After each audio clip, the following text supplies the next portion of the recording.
Welcome to our ongoing study of the Apostles' Creed. And tonight we conclude our study of the second portion of the Creed about Jesus in this last statement that says, "From whence he shall come again to judge the living and the dead." Everything up to this point in the Apostles' Creed has been in the past tense. Jesus was conceived by the Holy Spirit. He was born of the Virgin Mary. He suffered under Pontius Pilate.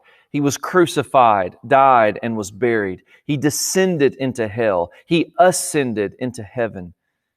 But now the Apostles' Creed shifts into the future tense. Jesus shall come to judge the living and the dead. Every worldview and every religion has a view of history and time. It's embedded in our DNA as human beings made in the image of God. Many of the stories that we grow up hearing have a beginning and an ending.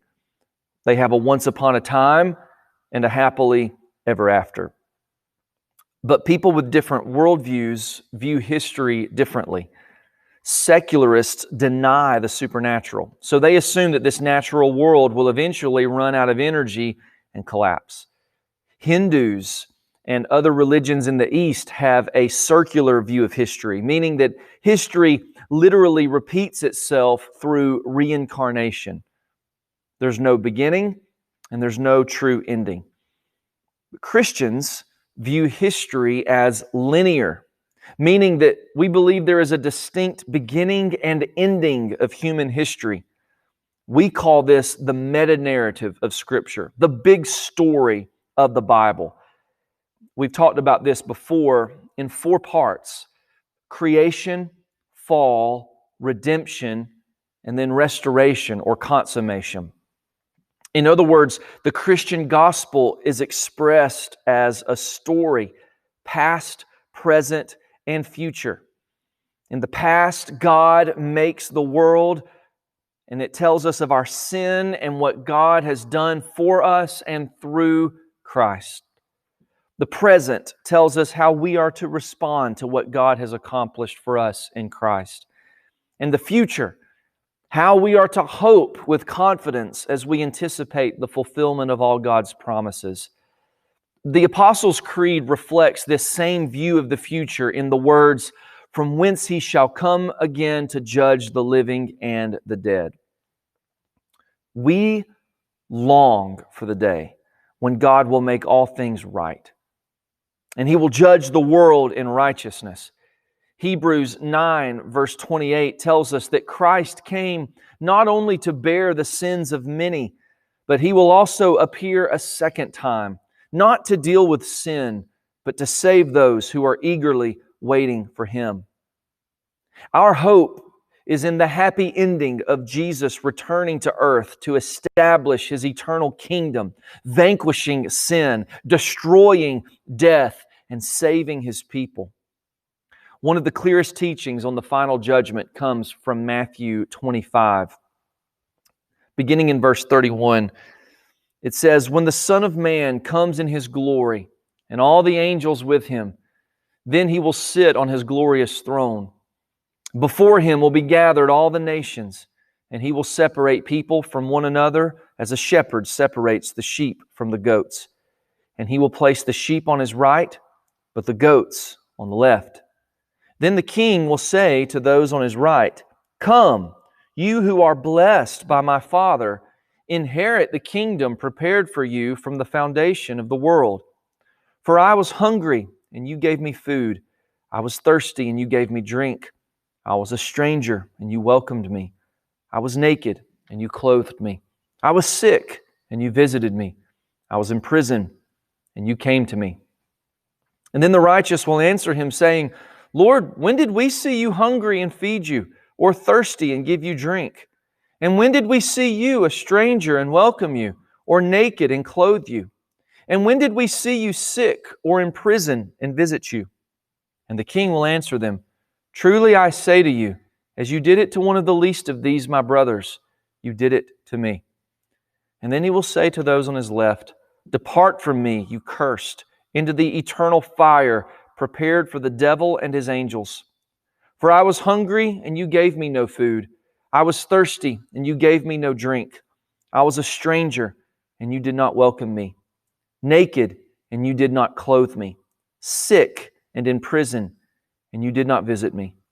And then they also will answer, saying, Lord, when did we see you hungry or thirsty, or a stranger, or naked, or sick, or in prison, and did not minister to you? And then He will answer them, saying, Truly I say to you, as you did not do it to one of the least of these, you did not do it to me. And these will go away into eternal punishment, but the righteous into eternal life. It's really easy to read this passage and to assume that the people who serve the poor and feed the hungry and visit those in prison are the ones who go to heaven, and the ones who don't do those things are the ones who go to hell. But that's not what Jesus was teaching. He's not teaching that we are saved by our works. If you read the passage carefully, He begins by telling the sheep, those who are going to heaven, Come, you who are blessed by my Father, inherit the kingdom prepared for you. Salvation is always by grace. And yet, those who are saved by grace will express their faith in Christ through works and by the way that they live. And those who do not believe in Christ, those who reject the Son, those who reject God, they'll express it through lack of compassion for the poor. So we don't read this passage as that we are saved by what we do. We're saved by grace alone, through faith alone, in Christ alone. But our faith in Christ will be expressed through compassion for the poor. Now, at His first coming, Jesus came as the Savior and the Redeemer. And when He first came, He came in humility. But when He comes again, He will come as the one to whom every knee shall bow. The one who was judged by sinners will be the judge of sinners. Joel 2, verse 31, describes this day as the great and terrible day of the Lord. John 5:22 tells us that Jesus will be the judge. He said, The Father judges no one, but has given all judgment to the Son. Paul told the people in Athens in Acts 17, verse 31, God has fixed a day on which He will judge the world in righteousness by a man whom He has appointed. And of this He has given assurance to all by raising Him from the dead. Paul told Timothy that Jesus is the righteous judge, and he spoke to the Corinthians about the judgment seat of Christ. The Bible is clear. Jesus will return to judge every single person who has ever lived, and no one will escape His judgment. And we don't know when Christ will return, but we do know how He will return. He will be coming in glory, in power, and in majesty. He will also come bodily. He will come as Jesus, the physically resurrected Lord of glory. And make no mistake about it, no one will be ignorant on that day about who Jesus is. In Revelation 19, verse 11, the Apostle John wrote, Then I saw heaven opened, and behold, a white horse. The one sitting on it is called Faithful and True, and in righteousness He judges and makes war. This is the Christian hope, that the King is coming. The King is coming to claim His church. The King is coming to rescue His people from this evil age. And the King is coming to execute judgment upon every single human being. Jesus was clear in Matthew 25. On the last day, Christ will separate the sheep from the goats. Christ's sheep will go into everlasting life in heaven, and the goats will suffer everlasting torment in hell. On Judgment Day, God will display both His holiness and His mercy. He will show His holiness by eternally punishing sinners who have rebelled against Him. And He will also show mercy to those who have repented of their sin and believed in His crucified and resurrected Son. Jesus promised in John 3, verse 18, Whoever believes in Him is not condemned, but whoever does not believe is condemned already, because he has not believed in the name of the only Son of God. So, Why is Judgment Day necessary? There's several reasons, and these are not all of them. But Judgment Day is necessary, first, because it will display God's sovereign glory over the universe. God has appointed Jesus to judge the living and the dead. He has given Him a name above every name, so that at Jesus' name, every knee will bow, every tongue will confess that Jesus is Lord, to the glory of God the Father. God will establish His glory over the universe on Judgment Day. Second thing is God will execute perfect justice against sin. If you've ever been frustrated that it seems like the wicked get away with evil deeds in this life, make no mistake about it, every wrong will be made right on that day. And no one will escape judgment, and the judge of all the earth will do what is right. Third, God's grace will be magnified through saving sinners. He will show His glory in the judgment of the wicked, but He will also show His grace and mercy and His glory in His salvation of sinners. And the last thing for why Judgment Day is necessary is that God will make all things new. Remember, the big story of the Bible is that God is going to restore all things to a new state. A new creation will come in the end. So the question we need to ask as we conclude today is, how should Judgment Day affect how we live as Christians? Let me give you 5 ways it should affect our lives. And if you read the Bible carefully, you'll see that the Bible speaks very much of Judgment Day. There are tons of verses, so we can't talk about all of them. These are not all of the implications, but let me give you 5. Number 1. Because of Judgment Day, we preach with urgency to the lost. Hebrews 9 verse 27 says, "And just as it is appointed for man to die once, and after that comes judgment." Everyone will die. And Paul says in 2 Corinthians that the love of Christ compels us. We urge people, we persuade people in the fear of the Lord. We know Judgment Day is coming, and so we persuade others. Judgment Day should give us an urgency to see lost people saved because we know what will happen to them in judgment. Second thing, Judgment Day, because it's coming, we should walk humbly in repentance. 2 Corinthians 5 verse 10 says, "For we must all appear before the judgment seat of Christ, so that each one may receive what is due for what he has done in the body, whether good or evil." Because we will give an account to Christ for our life, we must all walk humbly in repentance. We don't want to hide sin. You may hide it in this life, but you will not hide it in the final judgment.